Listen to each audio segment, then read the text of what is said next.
Namaskar and welcome to Sunset Television. I am Vishal Dahiya and you're watching our show Perspective, where we bring you detailed analysis of all key national and international issues as well.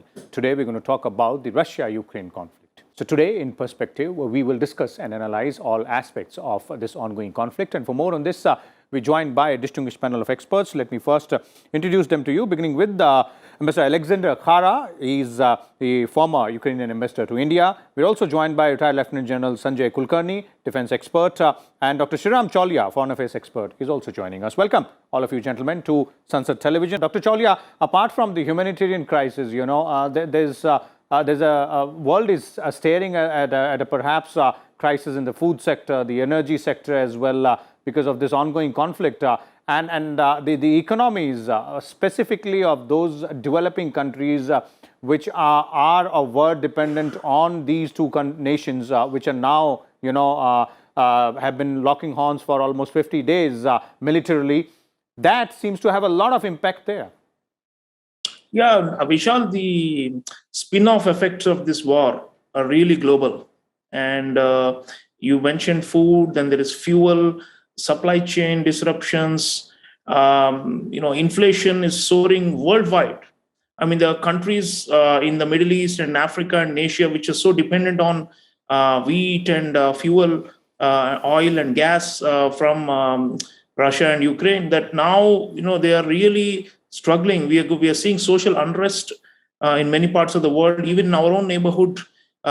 Inflation is one of the causes for the downfall of governments, in Pakistan and big upheaval in Sri Lanka. Mm-hmm. So there's a clear link between these knock-on effects of this war and the shortages and sudden spike in prices and in cost of living and the rising energy bills and all these things. So it's in the best interests of the whole world actually to stop this war. Okay. But how to stop this is really the challenge, because 50 days have passed and Dmitry Kuleba, the Ukrainian foreign minister, just spoke to Antony Blinken, the US Secretary of State, and apparently he said, we want weapons.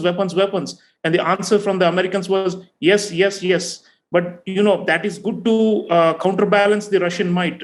But then for Russia, Putin needs an off-ramp. Indeed. If he suffers more and more humiliation, already he has lost thousands of soldiers, apparently, including top generals have died, huge loss of face for Russia. So he will need some kind of face-saving. Okay. I'm afraid we won't be close. That's the major question which everybody is asking right now, Dr. Chaulia. Dr. Chaulia, your views there on these aspects, because it's a very complicated situation, and for us to understand it better, we will have to understand it from both sides, and in fact from multiple sides as well. We will have to understand it from the other stakeholders which are there in Europe as well. Sweden are now knocking on the doors and looking to join NATO. That means Putin's plan to deter countries from joining is actually backfired. Mm-hmm. So that's something he'll need to reconsider, because he thought that he could actually prevent more countries from joining or for NATO expansion. But the crude manner in which he tried to make the point through a full-scale invasion has backfired. So I think he will need to rethink, and actually negotiate. I mean, some people are saying that actually NATO-Russia, there used to be a NATO-Russia Council, where they used to frequently meet and engage. This was in the post-Cold War period. Now, that whole trust and dialogue has just melted away. That has to come back ultimately, because it's also, like you said, it's not just about Ukraine and Russia. It's about Russia's grievance against the whole NATO project. And, the NATO membership and also force position and military trainings that they do to countries that are on the Russian western borders of Russia, those things have to be, I think, brought into the bargain ultimately. It's not just about, Ukraine's territorial integrity. Of course, they are the victims of this terrible war, but it's also a broader European security architecture issue. Typically, if there's a regional security order and one major power is being excluded from it or is being pushed to the sidelines, then there's a likelihood of imbalance to emerge and war to come. The same thing the effort to push Iran to the sideline leads to backlash and more violence. So I think an inclusive security architecture is ultimately should be the goal. Right now, of course, if you make concessions to Russia, it will seem like NATO is weak. So they are trying to put on a very hardline position and to say no negotiations and no compromise on certain red lines. But ultimately, the geography, as General Kulkarni was saying, is such that, these cycles of violence will keep on recurring. Okay. How do we stop it? We need to have some kind of compromise, give and take by both sides. Both sides meaning, I don't mean just Ukraine and Russia. The bigger picture is Russia and NATO. They have to come to some kind of, they used to call it strategic stability in the Cold War period. US and Europe on one side and Russia on the other side, they used to have some kind of lines drawn saying, I will not step in here, you don't step in here. Okay. Something like that will have to come back, a grand bargain. Otherwise, I'm afraid these wars will keep on occurring in these former Soviet spaces. But Dr. Chaulia, amidst all this, grand bargain which you're pointing out, of course, that will have to be, a very, very serious issue of discussion there between these larger powers and the NATO alliance as well.